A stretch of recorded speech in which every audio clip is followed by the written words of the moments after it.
Right, an Epson WF-C5890 workforce. Now, I've been looking forward to getting my hands on one of these because I like these machines. What's in the box? As you'd expect, a CD and some quick start guides, a power cable, an exit tray, and a set of starter inks. Now, I know I've mentioned about this before in other videos, but it is actually quite heavy, this machine. It's around 19 kilogram, so it's got a bit of weight to it when it comes to being an inkjet. Right, let's get it out of the box. After taking it out of the box, it's still in its bag, and what I like about it is it's got handles, so it helps you get it out the box, to be honest, but I prefer a bag that goes over the top than underneath, so I'm going to have to get underneath it now. Take the bag off.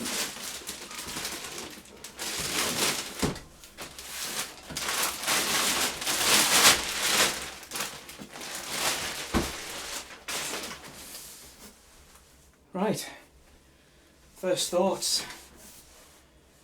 I like the curvature design. This predecessor, its old machine, used to be exactly the same. This machine replaces the C5790, and I've noticed that they've made the control panel cream, and on the old version, on the C5790, this was black on here, and I'll be honest, I kind of preferred it like that. Let's get the tape off.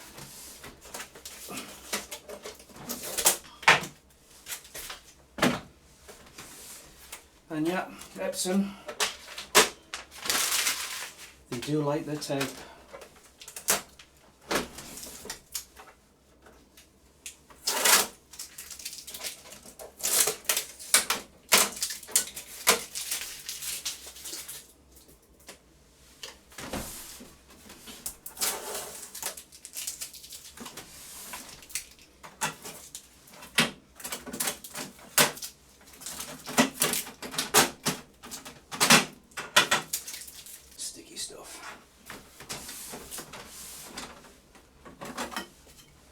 The H cover actually hides the maintenance box. That's where it's located, on the back of the machine.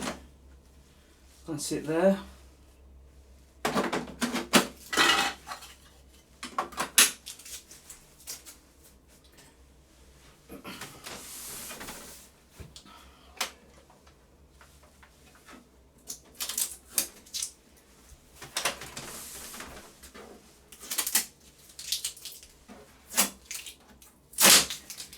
Yeah, 15 minutes later, I'm still taking the tape off. I know it's not really, but it feels like it.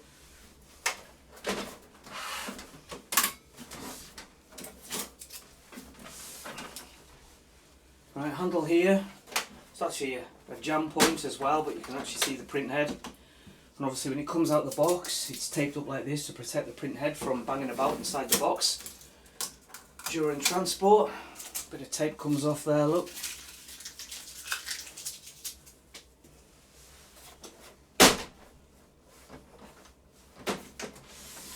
The display, which is adjustable, which is very good, especially if you know you're in a wheelchair. You can adjust the display so you can get it lower so you can see it better, and you can obviously adjust it for the angle of the light that's above you. Tape cassette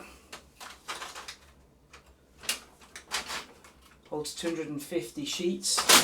You can get optional cassettes that hold 500 sheets, and this is where the ink goes. So they pop off like so.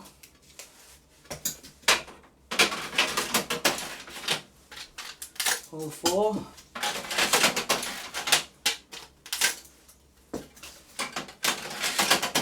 I mean, it's exactly the same as its predecessor. The C5790 was the same. You can, as far as I know, I'll have to double check, but you can get 3K capacity ink bags for them, 5K, and I believe that you can have a maximum of 10K bag yield in there. So estimated yield of 10,000 pages for black, so it should roughly do maybe about 7 or 8,000 if you're lucky.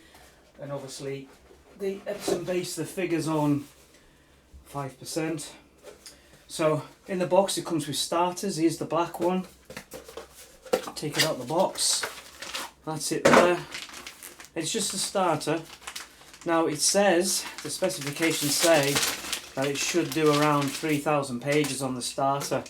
I'll be honest, I've installed a few of these already, and the maximum I've seen is around 800 pages on the black. So I would assume that the colours would be the same, so they just pop on like this. Chip facing up. Before you put it in, give it a bit of a shake, just get the ink around a little bit. There we go. Same with the other colours.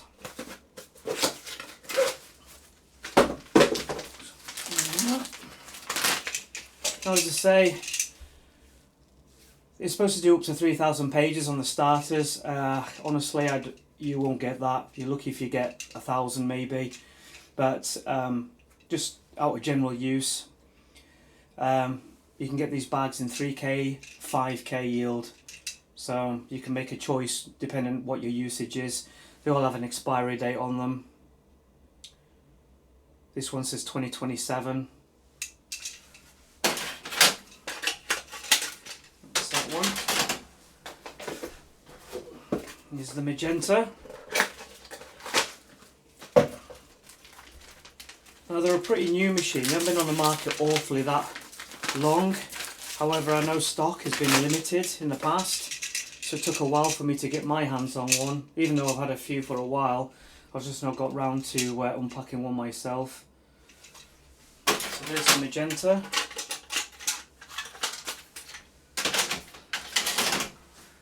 Here's the cyan.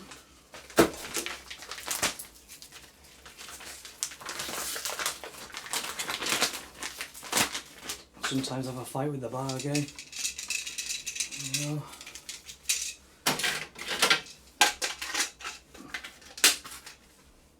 Right, that's the inks in. So it comes with this cable. Right, it goes in the back. There we are, and there. Right, we're plugged in.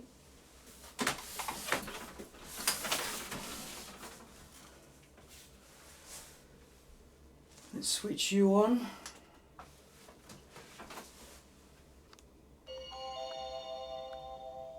Okay, so obviously this is a setup.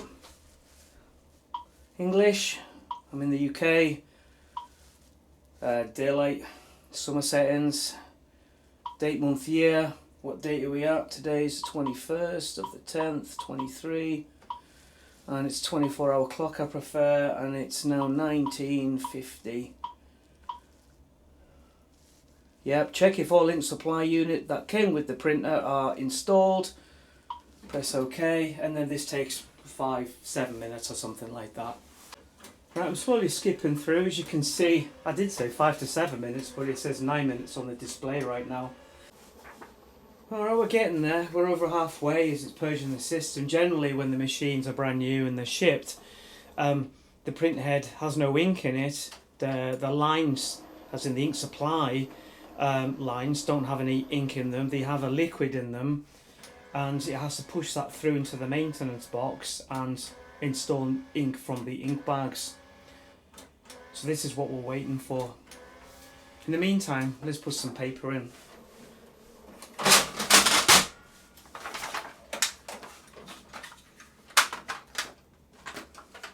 So it is important that you have the guide against the paper properly, so there's no gap at the back.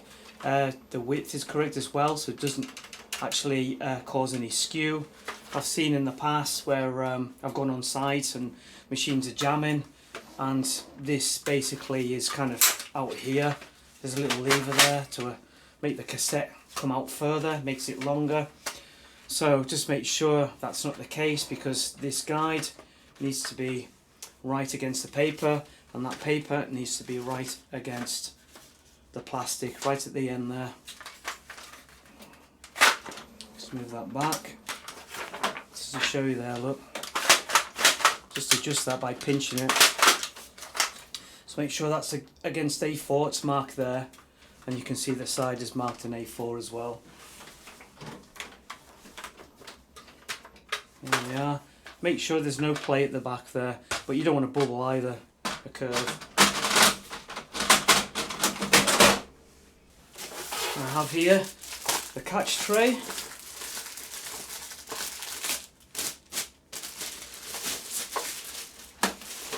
That just pops on there.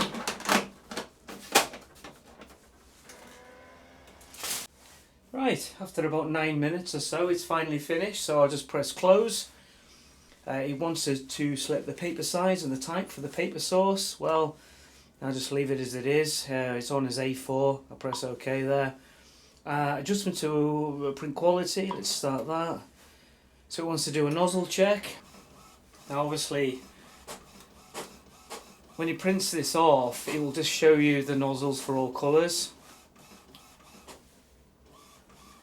We just want to make sure everything's in line, really, the alignments are right and there's no gaps in the quality in the print. That's it there. It looks like on the new model it actually checks itself. Let's put that there. It's got a little kind of arrow in the corner. Let's pop that there. And then start scanning. Looks like it takes a minute or two. Okay.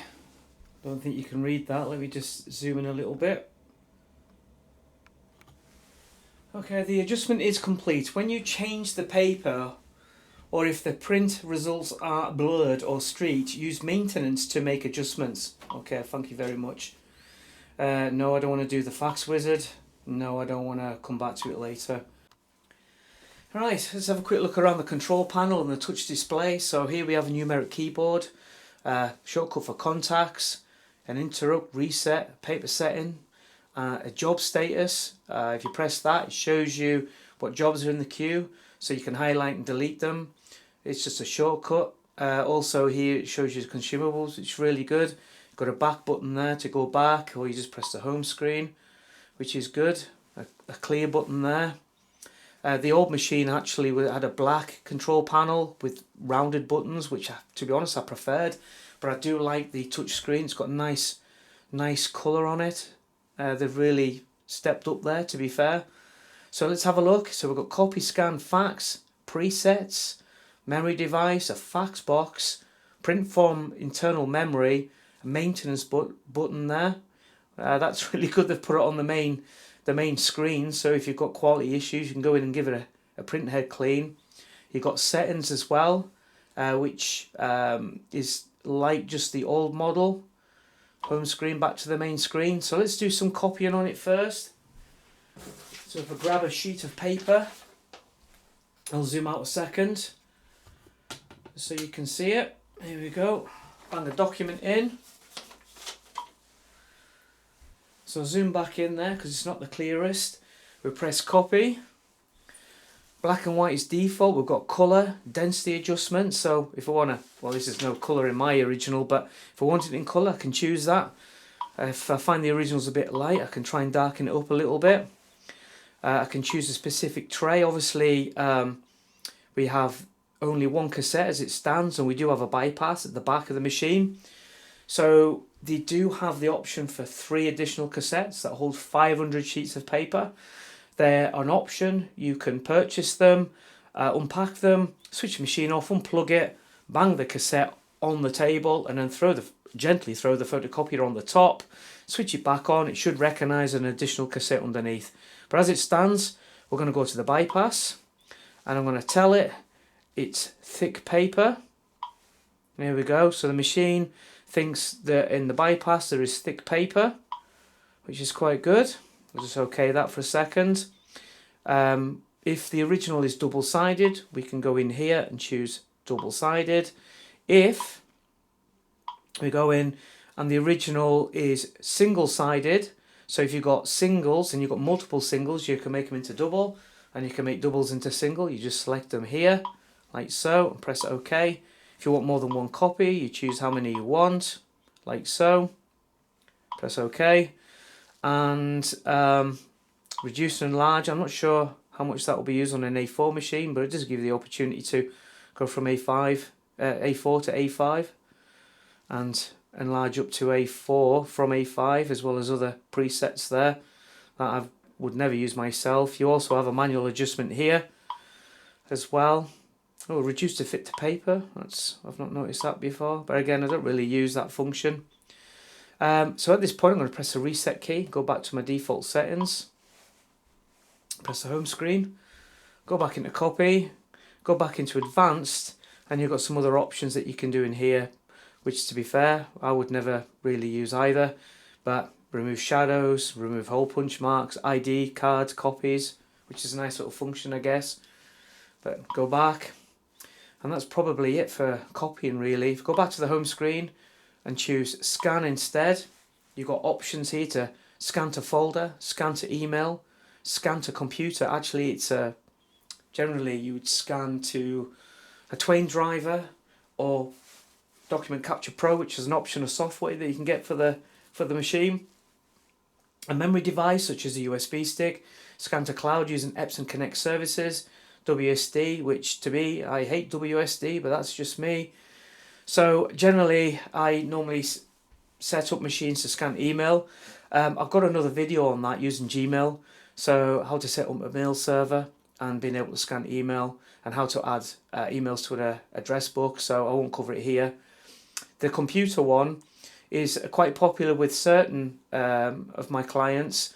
They basically would have preset scan folders set up on a server or a shared folder on a network drive, and you can point the documents to those folders. I mean, Scan to Folder does that as well, to be honest with you, but with Capture Pro, you've got loads of functions that you can use with it, such as making the document searchable and indexed, and you can rename the file. There's loads of things that you can do with it. You can get it to point to OneDrive on the network, which will then make it go onto SharePoint on cloud. Generally speaking, though, with cloud, which basically links to Epson Connect services, you can a free account with Epson. You can scan directly like a bridge to not SharePoint, but Google Drive, Box, Dropbox, Evernote, I believe. So you can set it up with that if you want. What I find about Epson Connect services as well is you can physically print to the machine on the network outside of your network. So basically, if you were out and about on your mobile and you had Epson iPrint installed, you can physically print a document from your mobile phone from anywhere it's got internet to your machine in the office, as long as it's connected to the network. It basically sends it as an email to the machine, and the machine then prints it for you. You Google that, you'll find some relative videos on that. A lot of on the Epson website, there's a lot of user guides on how to do that, which is pretty good. So fax, well, we'll move along from that. Presets, I don't see why presets would be there, but if it was a specific copying job that you were doing and you wanted it set up a specific way, you can save it in there. Never really used it myself. Memory device, so you can print from the USB stick, generally like PDFs, etc. I print from internal memory, never used it, so not going to touch it. Maintenance, let's just touch on that for a second. That basically is a shortcut into the maintenance menu, which you can get through settings anyway. But you can print a head nozzle check. If you're finding you've got print quality problems, this is where you go. And then it will run a report, check the nozzles, and then you can print it. In fact, let's just do one actually. We'll print one off. I'll zoom out.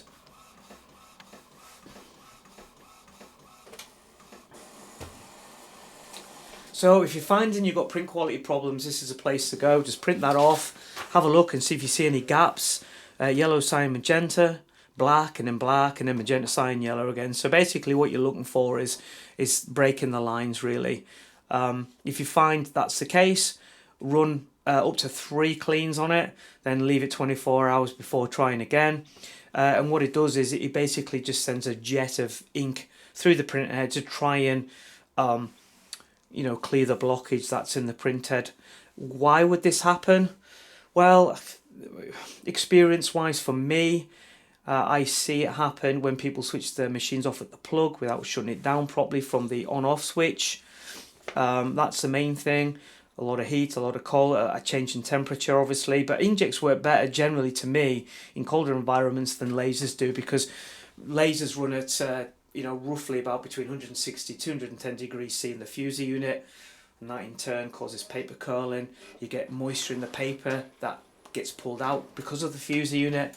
You get a lot of jamming from them and curling of paper. You probably have noticed that over the winter period. So generally this is perfect. So all I do is just press the circle. If it wasn't, I would have pressed X and it would do a clean maximum of 3. But in between each one, run a test, run another sheet, and just make sure, see if it's any better. Right, okay, back to the home screen. So we touched on the maintenance option here, and now we've got settings. And in general settings, you've got loads of options in here. Again, as I just mentioned previously, if you want to set up scan to email and all that type of stuff, I've got another video on that. I'll put a link in the description. You can watch that one. I'm using Gmail as a mail server. Bang a document in, scan to email. It works pretty well, to be fair. So I'm not going to cover that one again. The other options you've got in here though is print counter, supply status. There's your maintenance, contacts manager, which again is covering on another menu. If you want to give it a firmware update, general settings, and then scroll to the bottom, system administration, scroll to the bottom, firmware update, and run a firmware update. Just click update. It will actually check to see if there's a new one. There is, yes. I'm just going to go ahead and do that now actually. This will take a few minutes depending on the speed of your internet. We'll download it, then it will install it, and then it will reboot at the end. Right, okay, I kind of done this in the wrong order, to be honest. It's done the firmware update and it's rebooted, but I never mentioned to you how I connected to the network. Obviously you can connect by USB, this machine, and which is no good for certain things. If you want to share the printer out to other users, it is best to put it on the internet. In fact, if you want to use your mobile phone and print from a tablet or anything like that, you're best to stick this on the network correctly rather than by USB to a PC. So Wi-Fi or network. I obviously prefer cable wherever possible. I just did the firmware update wirelessly. I'm not a fan of that, but I did do that. So I'm going to connect this up wirelessly because I don't have a network cable handy. So there's 2 ways of doing this. You can scroll along and go to settings, go to general settings, network settings, and Wi-Fi setup. However, okay, there is a shortcut here, so you can do it from the home screen. So from the home screen, press the icon at the top there, press router, and start the setup Wi-Fi setup wizard. So we give it a moment or two and it will scan the network. Okay, so it's found my connections and other connections nearby me. So this is the one I want. I'm going to enter my password. I'll just put that in now. I then press start setup.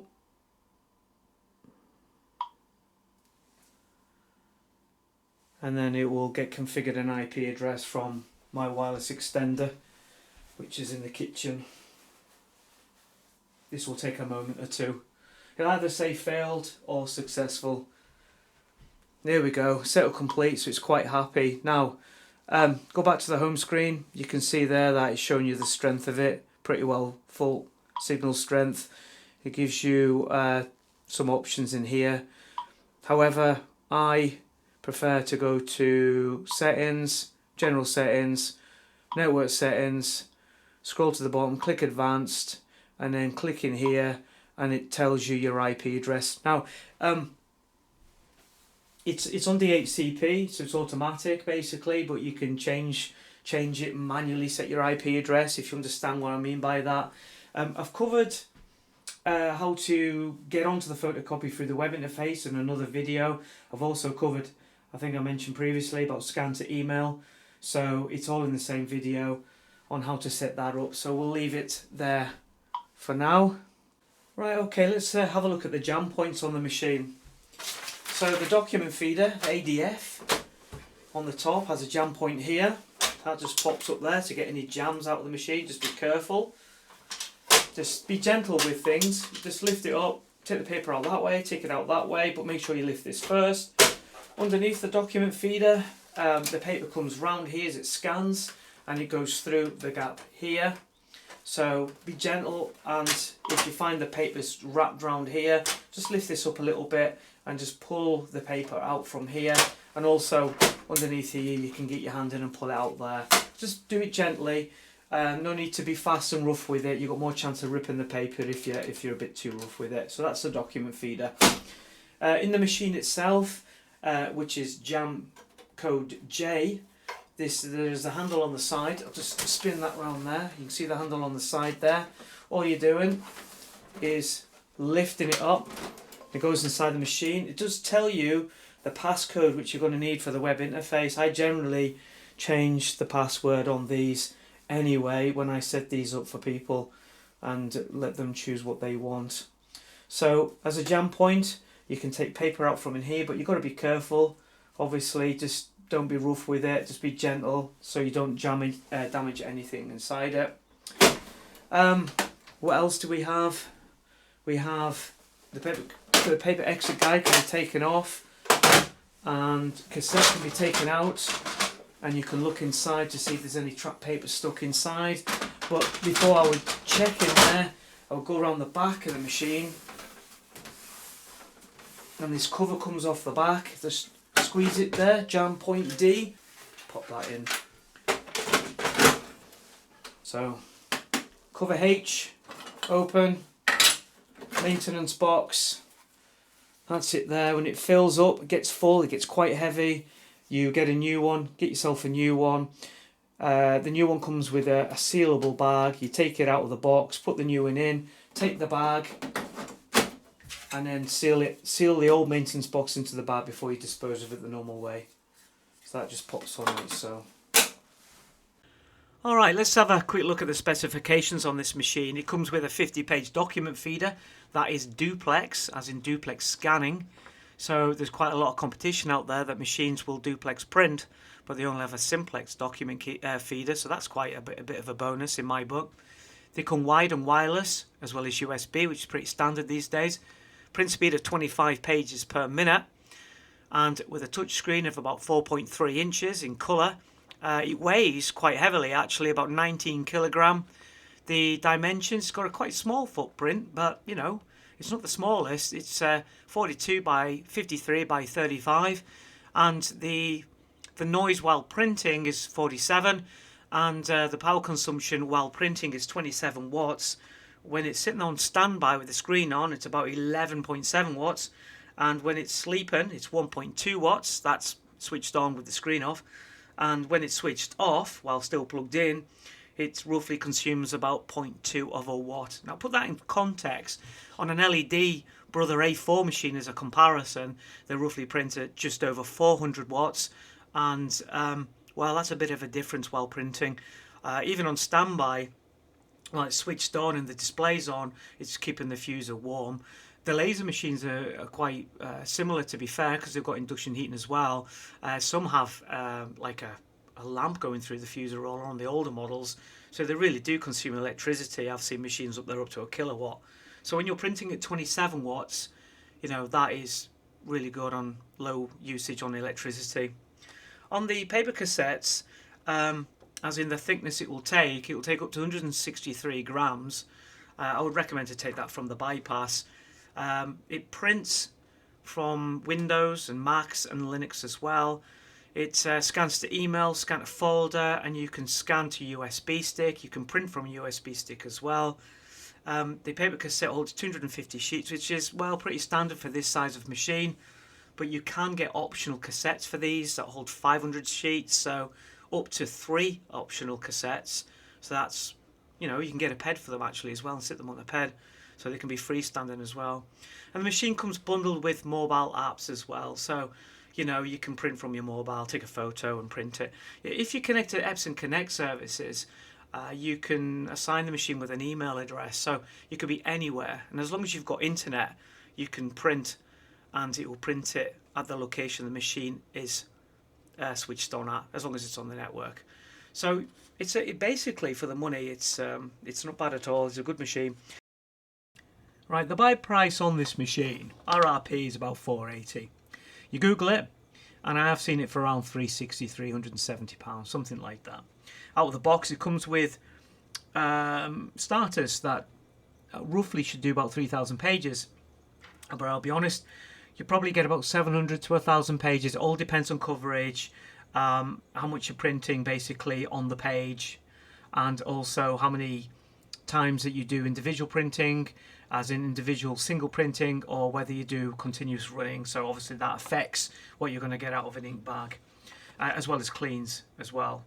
So after that, you're looking at purchasing ink bags for them, and you can get a 10k yield black, a 5k yield black, and a 3k yield black. And on the screen I've written down the 10,000 pages, as in the 10k yield black, at £150 and 43p. The colour inks, as in the cyan, magenta and yellow, you can get a 5k yield bag and a 3k yield bag. And the 5k, when I googled this, was around 98.81, and this is obviously for genuines. So if you look at the black, 10,000 pages divided by £150 and 43p roughly gives you 1.5 per page. And if you add up the three colours and then divide that by 5,000 pages, it's giving you a rough estimated running cost of about 6p a page. But there's a lot of variables in this. You've got to think of how often you're printing, such as like it wakes up, it does a clean, it does a print, it prints a page, or you do continuous printing, how much coverage you got on the page. It all affects what you'd expect to get out of an ink bag. But 6p, yeah, that's at 5% coverage, so really you're not going to get that. You're probably going to be closer to 7p or 8p. It really depends on what you print. Now this is on genuines. Now I have googled it, and there is non-genuines out there, and they are newish to the market, and I'm sure the price will drop for those too as going forward. And you know, some people think, well, I'm an engineer, so do I recommend it? It depends where you get them from. If you get them from a supplier that has good reviews, you know, you may be okay with them. And the way I look at it is that if you get through, say, 3 sets of colour and a couple of black, it really pays for itself. So if it breaks the machine, you can always buy another one. Now, it's really up to yourselves, really, what you want to do on that. I've never advised that. I'm actually on genuines as it stands.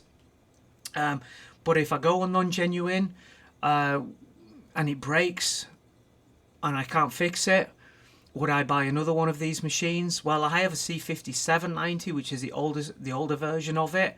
If it breaks, I will buy a 5890 because I do actually like these machines. But that's just my opinion.